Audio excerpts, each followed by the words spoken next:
Okay, now we go to the next chapter, which is a provocative discussion. It's where is the value in the future? And we have a few questions asked that we will answer in this part. So where is the value in the future? So I will make a quick introduction here. Practically, at this moment, the innovation is happening in startup scale-up ecosystem, and partly definitely in some innovative labs of corporate organizations. But the startups and the scale-ups, they have normally a transformative company purpose, at least the successful ones. They embrace exponentially growing technologies. They embrace autonomy and speed. They learn faster through experimentation because they can experiment, something very difficult in a corporate organization.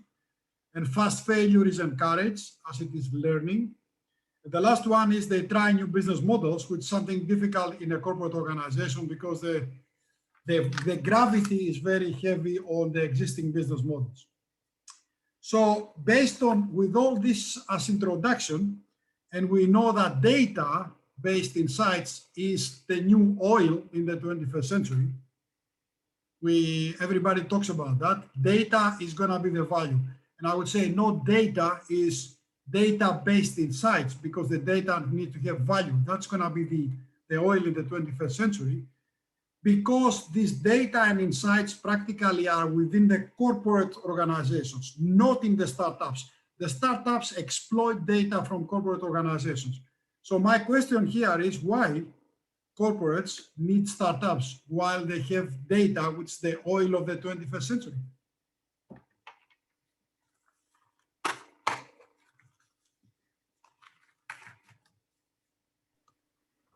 Okay, your question is, okay, and that's interesting. The data is the new oil. And I always say that, of course, you can have multiple heaps of data, but something is your eyes are limited to create value. And why you need a startup? You need in a startup is like everyone looking at the same set of data from a different perspective. And I just want to give an example on, we can call data because I think it has to be democratized that everybody should have an access. It should not become the monopoly of the big conglomerates where the data should be used as a tool to become a monopoly. And when it's becoming democratized, because they have taken from the will of the people. I'm sorry, I'm going into the, but the startups or some medium scale-ups, they can look into different perspective and different value creation, and multiple industries can look into it. And I love the one new platform launched by Microsoft called Ignite. It was launched in March this year, which is with augmented reality and the holographic reality, more mixed reality, you call it.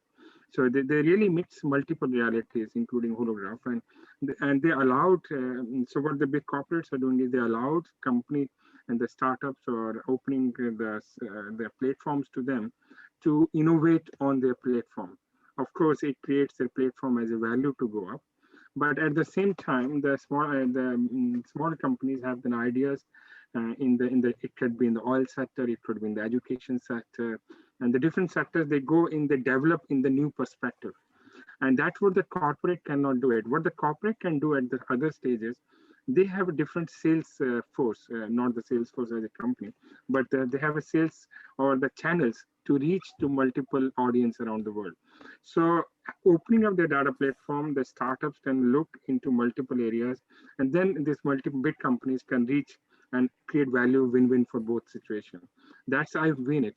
Is the data is the only source? Yeah, you can keep the data in the store, but if you're not creating value by using startup and scale-ups, it has no value.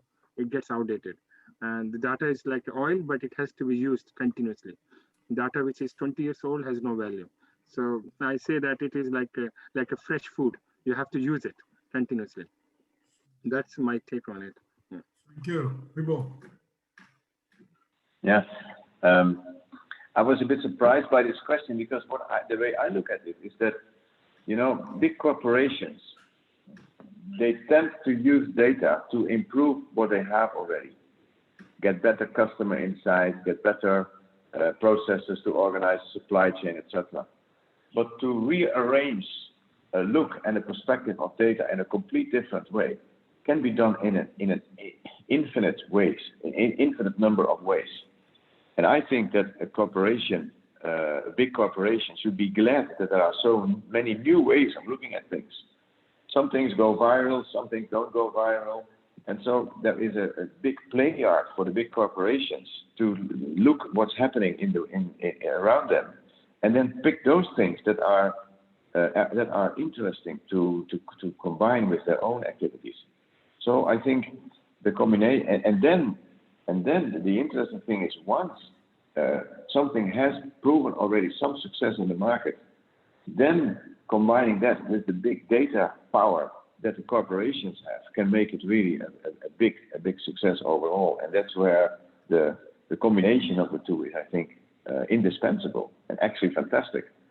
And so I think with data becoming the new oil, it creates even much more power for innovation on both sides, for big corporations and also many new startups.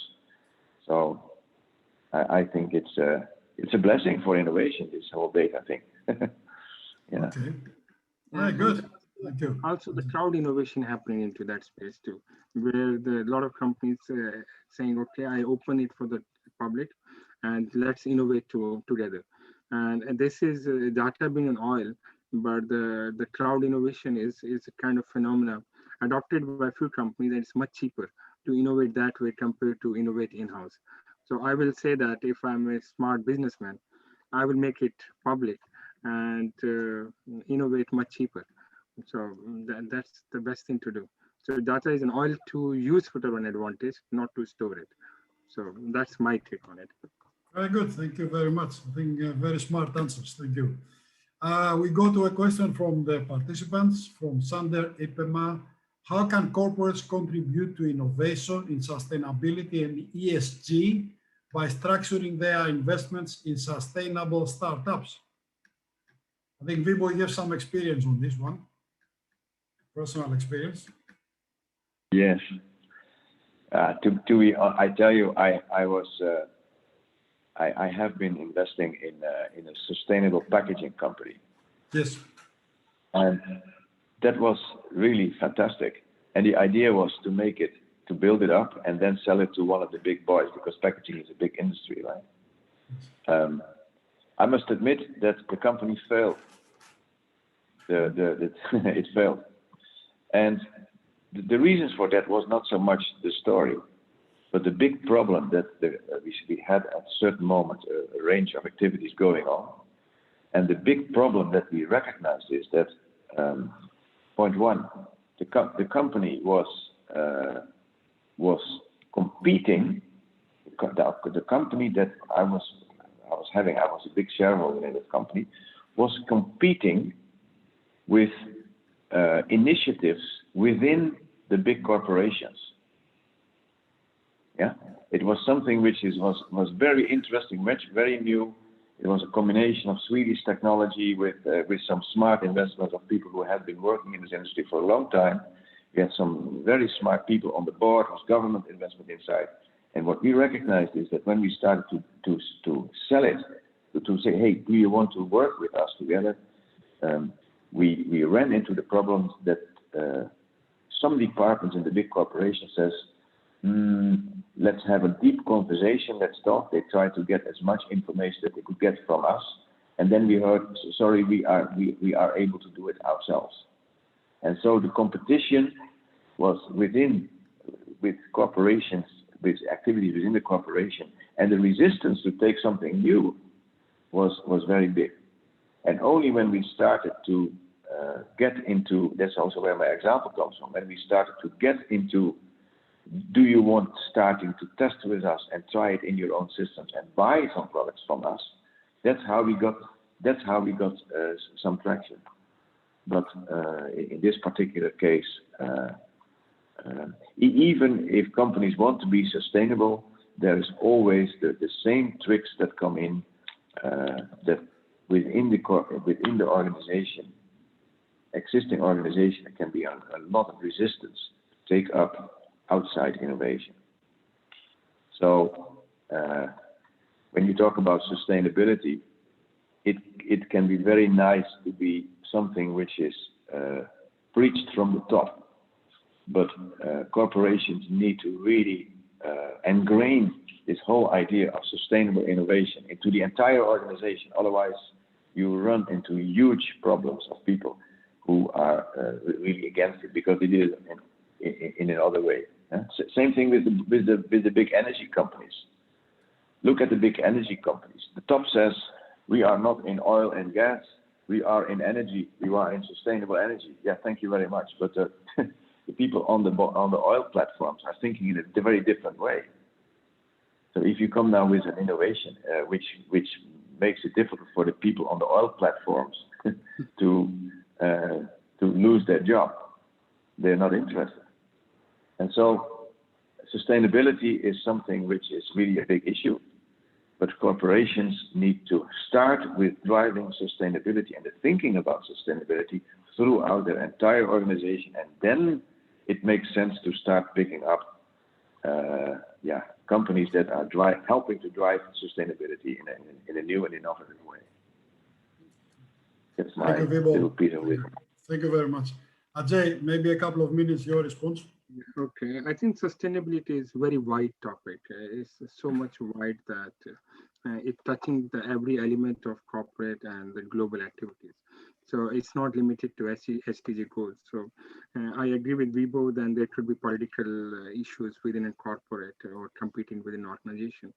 But if I look at the broader level, their acquisition in the sustainability is going much higher, because the concept of sustainability is not only for profitability, it's doing profitably, intelligently, or making so. So what I've seen recently that, for example, the Shell has made a big investment into the hydrogen space, and I was really advising one hydrogen-based startup, hydrogen-based energy, and have seen quite more interest coming from the big corporates on those ones into very innovative space, where the startups also being considered by the big companies, because this is a new field and new areas coming up. And coming back on sustainability, will that be how the corporates think? They continuously are much more attention given to sustainability impact than anything else.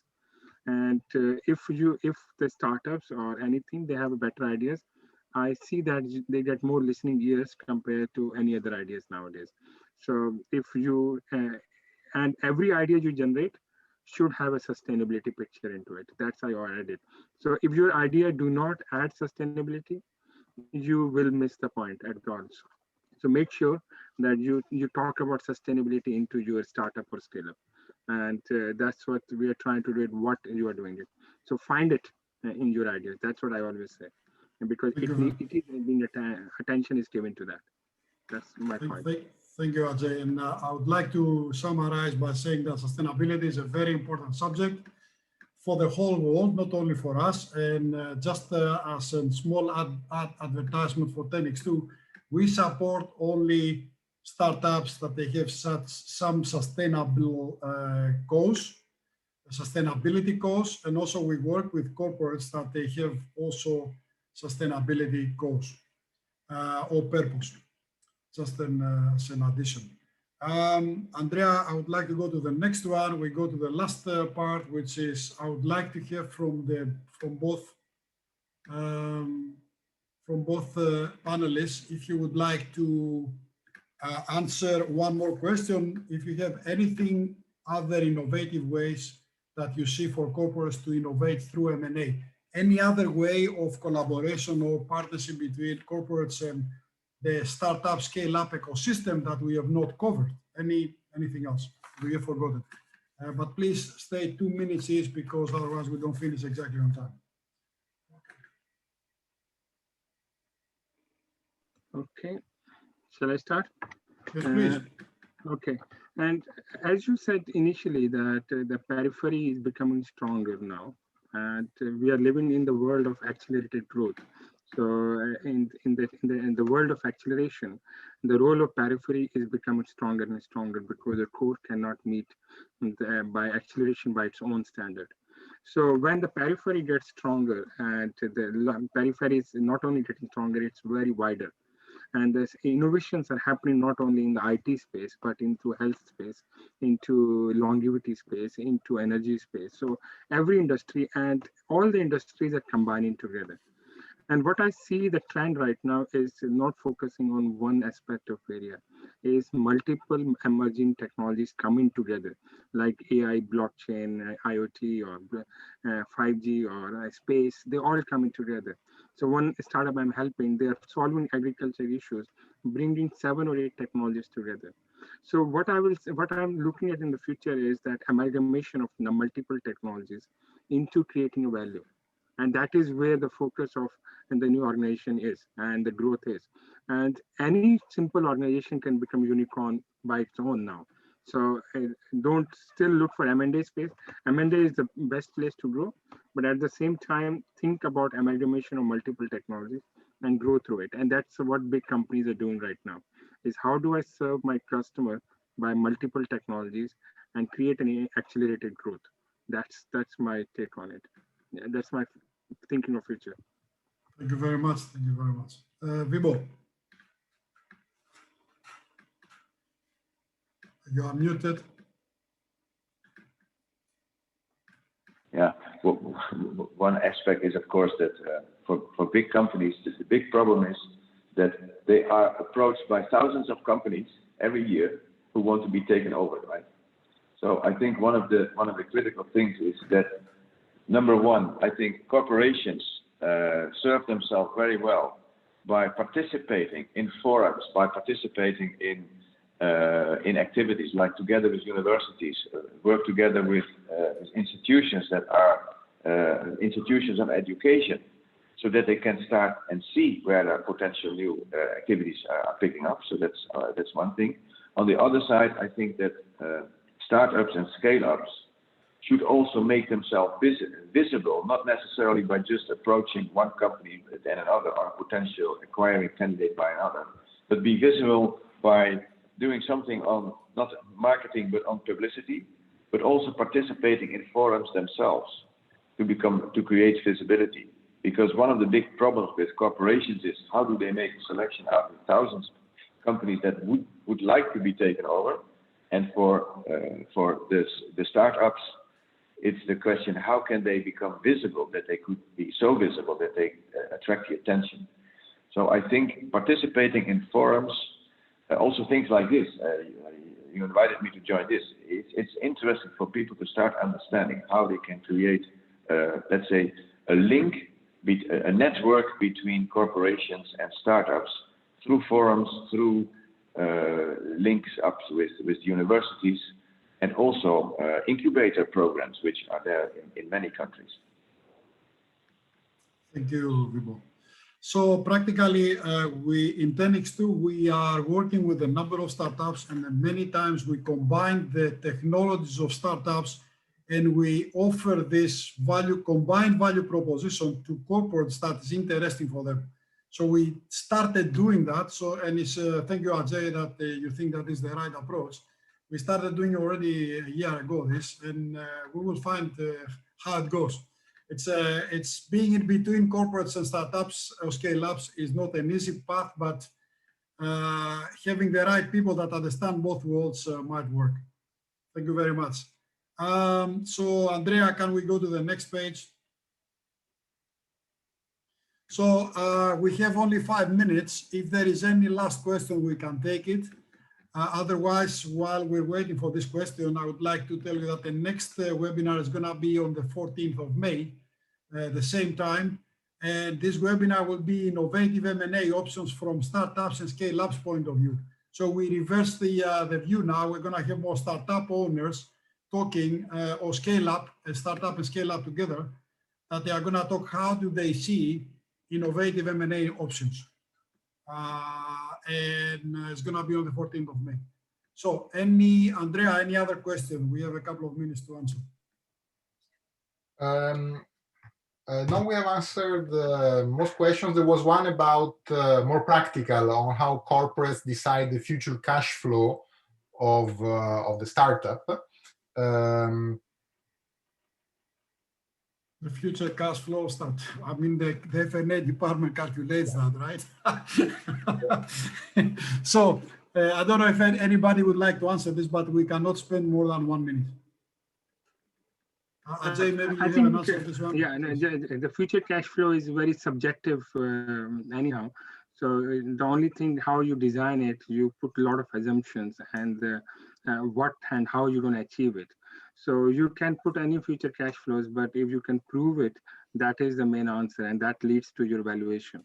And that is the most critical aspect of valuation. But the most important is if you can justify those future cash flows with a strong arguments.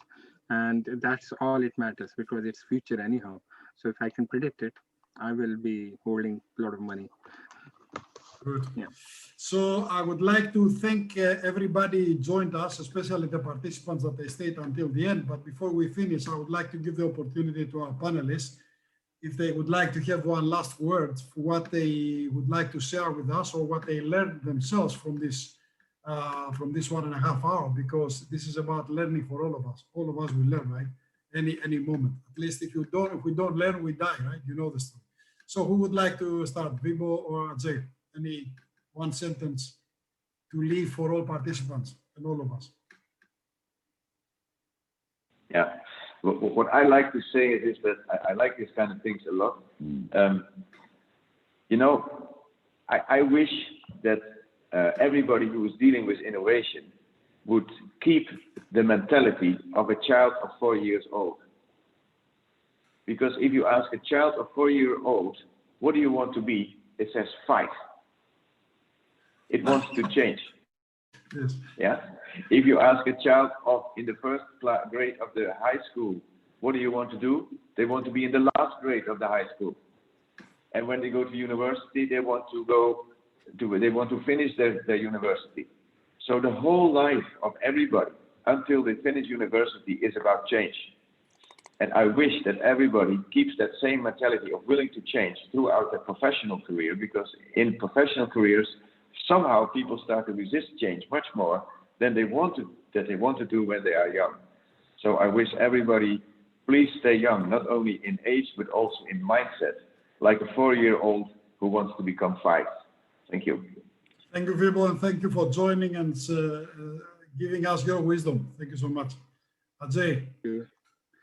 Thanks, Vivo. I think remaining young and creating impact and keeping your, I call it being aware, and learning through this section was that this audience, when they ask question on sustainability and how we can really make an impact.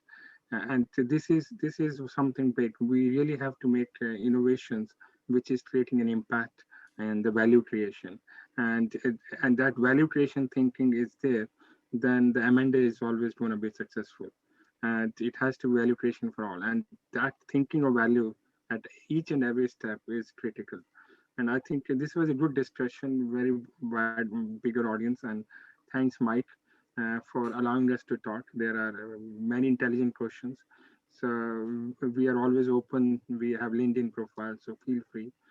So, and 10X, thanks very much for hosting us. I appreciate it. So thank you very much, Ajay. Thank you very much, Vibo. And again, thank you all for supporting this growth, sustainable growth of the innovation ecosystem. That's what 10x2 is doing. We are in between startups, scale-ups, and corporates and investors, and we are focusing to grow sustainably the innovation ecosystem. Thank you for your support in whatever way. And have a good day, good afternoon, and good evening. Thank you. Thank you. Thank you, everybody. Bye-bye. Good luck. Bye-bye. Thank you. Bye-bye. Thank you.